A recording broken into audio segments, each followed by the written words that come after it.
Muy buenos días, bienvenidos de nuevo a Negocios Televisión, bienvenidos al espacio de las noticias pendientes de la última hora, mirando a los movimientos de Donald Trump. Ojo, porque se rodea de halcones en un claro mensaje para China, Rusia o Irán. Miraremos precisamente a la advertencia de Irán al presidente electo de Estados Unidos, también por supuesto a lo que sucede en el conflicto en Oriente Medio con nuevos ataques de Israel en Beirut, pendientes también de Europa con el foco sobre todo puesto en Alemania. Ya hay fecha para las elecciones, el próximo 23 de febrero se la juega Olaf Scholz. Pendientes de esto, miraremos también al conflicto en Ucrania con advertencias por parte del expresidente Dmitry Medvedev. Dice que Europa está intensificando su guerra con Rusia ante la victoria de Donald Trump. Enseguida les contamos estas cuestiones, pero empezamos mirando precisamente a Donald Trump, que se rodea de grandes halcones para su política exterior. El jefe de la diplomacia será el senador estadounidense Marco Rubio, según fuentes citadas por Reuters, y que por lo tanto sustituirá a Antony Blinken en el puesto de secretario de Estado. Pondrá al político nacido en Florida en camino a ser el primer latino en servir como el principal diplomático de Estados Unidos una vez que el presidente electo republicano asuma el cargo en enero. Rubio era posiblemente la opción más agresiva en la lista de Trump para secretario de Estado. En los últimos años abogaba por una política exterior enérgica con respecto a los enemigos geopolíticos de Estados Unidos, incluidos China, Irán, Rusia y Cuba. El presidente electo Donald Trump eligió al representante republicano Mike Waltz como su asesor de seguridad nacional. Elige así a un boina verde retirado del ejército que ha sido un destacado crítico de China. Fue un leal a Trump desde el principio, que también sirvió en la Guardia Nacional como coronel. Ha criticado la actividad china en Asia-Pacífico y ha expresado la necesidad de que Estados Unidos esté preparado para un posible conflicto en la región. Un Donald Trump que también va a nombrar a Stephen Miller como su subdirector de gabinete para políticas, lo que colocará al partidario de la línea dura en materia de inmigración en un rol importante en la Casa Blanca. Durante su campaña electoral, el presidente electo dijo que una de sus prioridades inmediatas, una vez en la Casa Blanca, sería impulsar deportaciones masivas de millones de personas que viven ilegalmente en Estados Unidos. Miller ha sido durante años uno de los más vocales e influyentes defensores de la inmigración en el círculo íntimo de Trump. El nombramiento de este político de 39 años colocará al agitador conservador y asesor de larga duración en el centro de los esfuerzos del presidente electo por reducir la inmigración ilegal. J.D. Vance, el vicepresidente electo, felicitó a Miller en una publicación en X este lunes, calificando su selección, que fue reportada primero por CNN, como otra elección fantástica del presidente. Seguimos mirando nombramientos de Donald Trump, y es que ha elegido a Kristi Noem como secretaria de Seguridad Nacional. El presidente electo de Estados Unidos planea nominar a la gobernadora de Dakota del Sur para el cargo de secretaria de Seguridad Nacional en su segunda administración. En concreto, antes de asumir el papel de gobernadora de Dakota del Sur en 2019, Noem se desempeñó como representante de la Cámara de Representantes entre 2007 y 2019. La semana pasada calificó de extremadamente irresponsables a los demócratas que prometieron luchar contra las políticas de inmigración de Donald Trump. También miramos a los críticos de Donald Trump después de hacer campaña sobre el tema de la retribución y prometer ser un guerrero y hacer justicia para aquellos que traicionaron el gobierno. Donald Trump pronto podría prepararse para buscar venganza contra aquellos que le hicieron daño. En concreto, el presidente electo de Estados Unidos está acusando, por ejemplo, al presidente Joe Biden de utilizar como arma a las fuerzas del orden y a los tribunales en su contra. Y ahora, claro, ahora le toca a él. Va a asumir el cargo el 20 de enero con una serie de poderes ejecutivos a su disposición. Olivia Troy, una exfuncionaria de la administración Trump que se unió a los republicanos que se manifestaron en contra del expresidente de la Convención Nacional Demócrata de este año, dijo en NBC News que un pasajero en un avión le dijo literalmente: tus días están contados. Los aliados republicanos de Trump en el Congreso ya han iniciado investigaciones sobre el presidente Joe Biden y su familia, así como sobre los jueces y fiscales que supervisan los casos penales contra el expresidente, cuyos ataques han inspirado una avalancha de amenazas a sus oficinas, tribunales y familias. También miramos precisamente al actual presidente de Estados Unidos, Joe Biden, y la vicepresidenta Kamala Harris honraron este lunes a los veteranos militares estadounidenses en su primera aparición conjunta desde que Harris perdió la candidatura presidencial demócrata ante Donald Trump en las elecciones de la semana pasada. Biden depositó una corona de flores en la tumba del soldado desconocido en el Cementerio Nacional de Arlington junto a Harris en una ceremonia solemne, mientras el himno nacional y taps resonaban en el terreno en una brillante mañana de otoño. Jill and I, Doug and Kamala, our entire administration are proud of our work over the past 4 years. Together we passed more than 30 bipartisan laws to support our veterans and their families, caregivers and survivors. We brought veterans' homelessness down to a record low. We delivered more benefits to more veterans than ever before in VA history. Hablamos ahora de Irán, de la portavoz del gobierno iraní. Ha respondido a una pregunta sobre posibles conversaciones directas con la administración entrante del presidente electo de Estados Unidos, Donald Trump, afirmando que el gobierno iraní hará lo que sirva a nuestros intereses. Dice, haremos todo lo que esté en favor de los intereses nacionales del pueblo iraní bajo el liderazgo del líder supremo de la revolución. Añade además que ha sugerido que la administración Trump evite cualquier camino que ignore los intereses de Irán. Se ha informado de que Trump tiene la intención de persistir en su estrategia de máxima presión hacia Irán, que implica imponer sanciones a las naciones y empresas asociadas con el país. Esta estrategia recuerda su mandato anterior, durante el cual Estados Unidos se retiró del Plan de Acción Integral Conjunto, un acuerdo diseñado para restringir las actividades nucleares de Irán.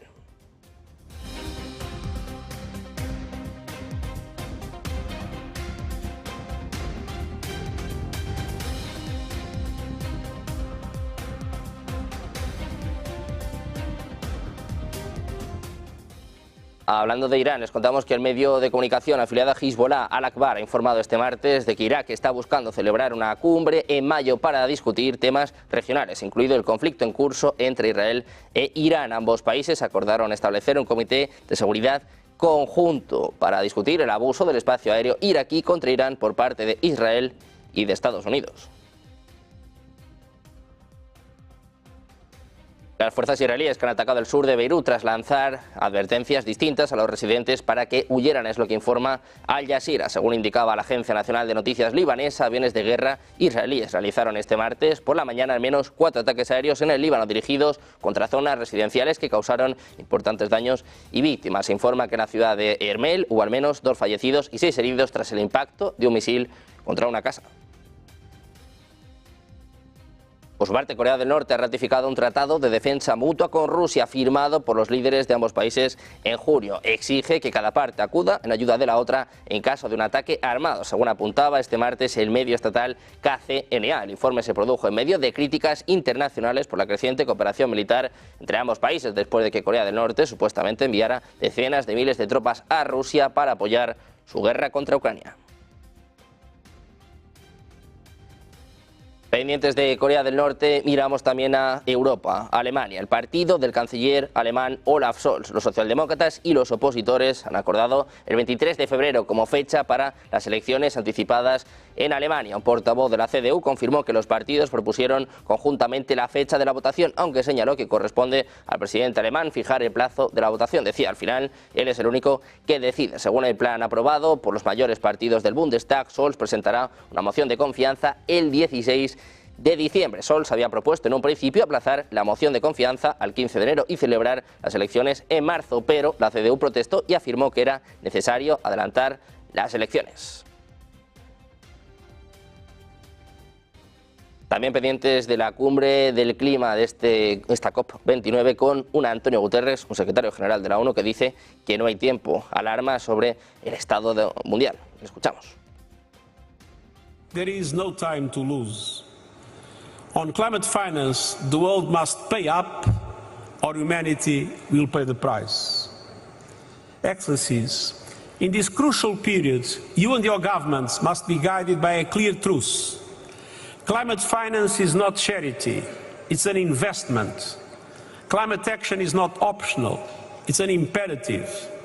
Both are indispensable to a livable world for all humanity and a prosperous future for every nation on earth. The clock is ticking. I count on you.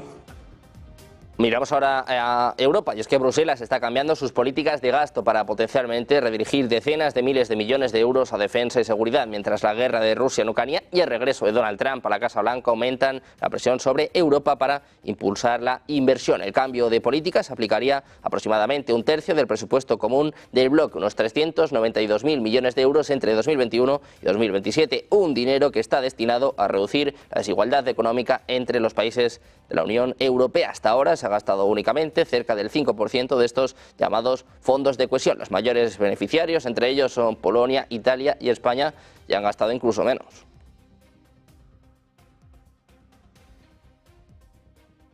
Mirando a Europa, también al conflicto en Ucrania, precisamente hablamos en este caso del alto representante de la Unión Europea para Asuntos Exteriores, Josep Borrell. Se ha reunido este lunes en Kiev con el presidente ucraniano Volodymyr Zelensky en el marco del último viaje a Ucrania del político español como jefe de la diplomacia europea. Decía que esta es su quinta visita a Ucrania desde el comienzo del conflicto. Es lo que escribía Zelensky en redes sociales, agradeciendo a Borrell su apoyo inquebrantable y que haya estado al 100% al lado de los ucranianos durante su mandato. Zelensky explicó que las conversaciones se centraron en la cooperación entre ambas partes y la ayuda en defensa de la Unión Europea y en la opción de que los principales aliados militares de Ucrania levanten las restricciones que le imponen al uso de armamento contra Rusia. Before the war started, and then you explain me your plans to take Ukraine in the European path, to fight against corruption, to push for the modernization of the society and economy of Ukraine. Unhappily, then the war came. The war came. You and all the Ukrainian people have been fighting in order to reject the aggression, and we from the European Union, we have been trying to support you, or supporting you as much as we could, maybe not as much as needed. It's seventh visit. Seventh visit, but it will be the last one in my capacity. Ya hablamos ahora de la sucesora de Josep Borrell, la ex primera ministra Estonia Kaja Kallas, designada como próxima alta representante de la Unión Europea para Asuntos Exteriores y Seguridad, ha apuntado a las guerras en Ucrania y Oriente Medio como prioridades urgentes para los próximos 5 años, advirtiendo de las amenazas que suponen Rusia, China, Corea del Norte e Irán. Decía Kallas, no serán 5 años fáciles, hay una guerra a gran escala en el continente europeo. Rusia está contra Ucrania, veo coaliciones autocráticas formándose a nuestro alrededor y amenazadores cambios geopolíticos en todo el mundo. Decía Kallas, veo actores como Rusia, China, Corea del Norte e Irán intentando cambiar las reglas en las que se basa el orden internacional. Es lo que indicaba Kallas en una audiencia con eurodiputados. La política estonia intentará recibir hoy el respaldo del Parlamento Europeo a su designación como próxima alta representante y vicepresidenta de la Comisión Europea, un cargo que actualmente ostenta el español Josep Borrell. Hablamos ahora de Rusia, del expresidente ruso Dmitry Medvedev. Acusaba este martes a los líderes europeos de intentar escalar peligrosamente el conflicto en Ucrania tras la reelección del expresidente estadounidense Donald Trump. El alto funcionario de seguridad ruso escribió en Telegram que los políticos europeos tenían como objetivo empujar el conflicto con Rusia a una fase irreversible mientras pudieran, advirtiendo contra permitir que Kiev use misiles occidentales de largo alcance para disparar a objetivos dentro de Rusia. Medvedev desestimó los ultimátums emitidos por el líder de la oposición alemana y posible próximo canciller Friedrich Merz sobre el uso de tales armas por parte de Ucrania, calificándolos de campaña electoral. Decía que está claro que estos misiles no son capaces de cambiar nada significativo en el curso de las operaciones militares. El presidente francés Emmanuel Macron y el primer ministro británico Keir Starmer reafirmaron su apoyo a Kiev durante las conversaciones en París este lunes, mientras que el ministro de Asuntos Exteriores francés instó a los aliados de Ucrania a no prejuzgar cómo Trump manejará el conflicto. Precisamente mirando a Rusia, les contamos que una moderna fragata de la Armada ha desafiado a finales de la semana pasada a Gran Bretaña y Francia, llevando a cabo ejercicios de guerra a su paso por el Canal de la Mancha en su primer viaje de larga distancia, según informaba Reuters, citando a diversos medios y agencias rusos. Dicen que la fragata de la Flota del Norte, Almirante Golovko, ha completado su paso por el Canal de la Mancha y actualmente continúa realizando misiones en las zonas designadas del Océano Atlántico, es lo que aseguraba la agencia estatal de noticias RIA en un comunicado del servicio de prensa de la Flota del Norte. Se trata de la fragata más moderna de las tropas de Vladimir Putin, equipadas con misiles hipersónicos Aircon de 10.100 km por hora. El buque de guerra del proyecto 22350 partió de su base en el Ártico en Severomorsk hace 11 días y realizó ejercicios antiterroristas, repeliendo los ataques aéreos y marítimos con drones de un enemigo simulado, según informaban las agencias estatales de Rusia.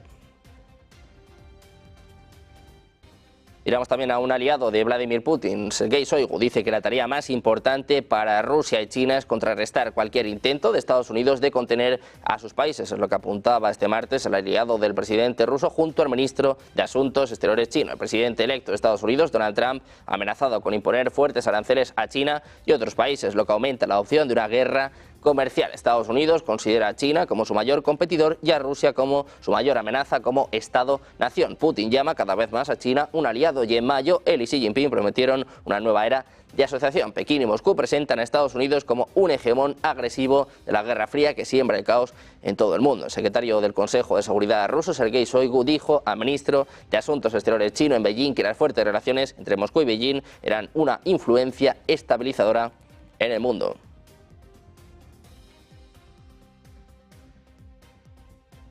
También miramos a Moldavia. El Ministerio de Asuntos Exteriores moldavo ha convocado este martes al embajador ruso para entregarle una nota de protesta por los drones rusos que cayeron en territorio moldavo este domingo. Rusia envía periódicamente oleadas de aviones no tripulados de ataque para atacar objetivos en Ucrania. En el pasado, estos aviones se han desviado ocasionalmente hacia territorio moldavo.